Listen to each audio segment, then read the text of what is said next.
বাড়ি ঠিকঠাক করে নতুন অর্থ বছরে ভাবছেন সংসার সাজাবেন, তাহলে পরিকল্পনার সঙ্গে খরচের হিসাবটা মিলিয়ে নিন।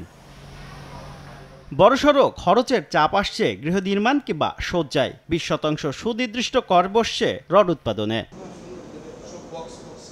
দেশীয় রেফ্রিজারেটর, ফ্রিজার কিংবা এসি কিনতে পাবেন না স্বস্তি। ভ্যাট অব্যাহতি তুলে নেয় বাড়বে দাম। 5% ভ্যাট আরোপে blender, juicer, mixer, electric kettle, iron ও রাইস কুকারে যোগ হবে বাড়তি খরচ। দাম বাড়ছে ওয়াশিং মেশিন, মাইক্রো ও ইলেকট্রিক ওভেন আর এলপিজি সিলিন্ডারের। প্লাস্টিকের আসবাবপত্রে 7.5% থেকে ভ্যাট বাড়িয়ে করা হচ্ছে দ্বিগুণ। টেনশন কমাতে সিগারেট ফুঁকবেন, তাতে পকেট পুড়বে, কারণ বাড়বে সিগারেটের দাম।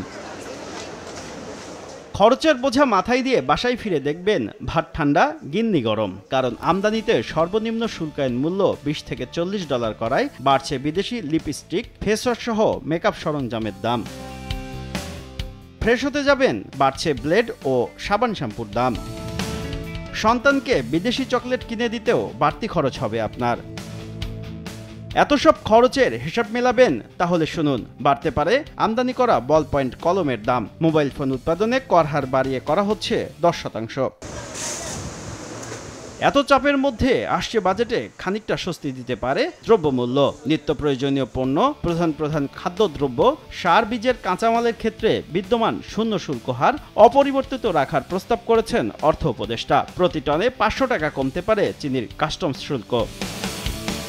গরমে স্বস্তি দিতে আইসক্রিমের সম্পূরক শুল্ক 10 থেকে নামছে 5%। গ্যাস সংকট কাটাতে এলএনজি আমদানিতে থাকছে না 15% ভ্যাট। জ্বালানি তেল আমদানিতে শুল্ক কর কমানো এবং ট্যারিফ মূল্য প্রত্যাহারে কমবে দাম। নারীদের জন্য স্যানিটারি ন্যাপকিন আর শিশুদের জন্য ডায়পার এবং প্যাকেটজাত তরল দুধে ভ্যাট থাকছে না। কৃষককে স্বস্তি দিতে কম্বাইন্ড হারভেস্টারের দাম কমছে। শর্ত সাপেক্ষে ভ্যাট মুক্ত থাকছে আইসিইউ, অ্যাম্বুলেন্স, হাইব্রিড ও ইলেকট্রিক গাড়ি উৎপাদন। কমছে মাইক্রোবাস এবং 40 আসনের বাস আমদানিতে শুল্ক। দাম কমছে কম্পিউটার মনিটরের। জীবন বাঁচাতে ক্যান্সারের ওষুধসহ কাঁচামাল আমদানিতে থাকছে না ভ্যাটের খরচ। দাম কমবে ইনসুলিনের। শুভ খান, সময় সংবাদ, ঢাকা।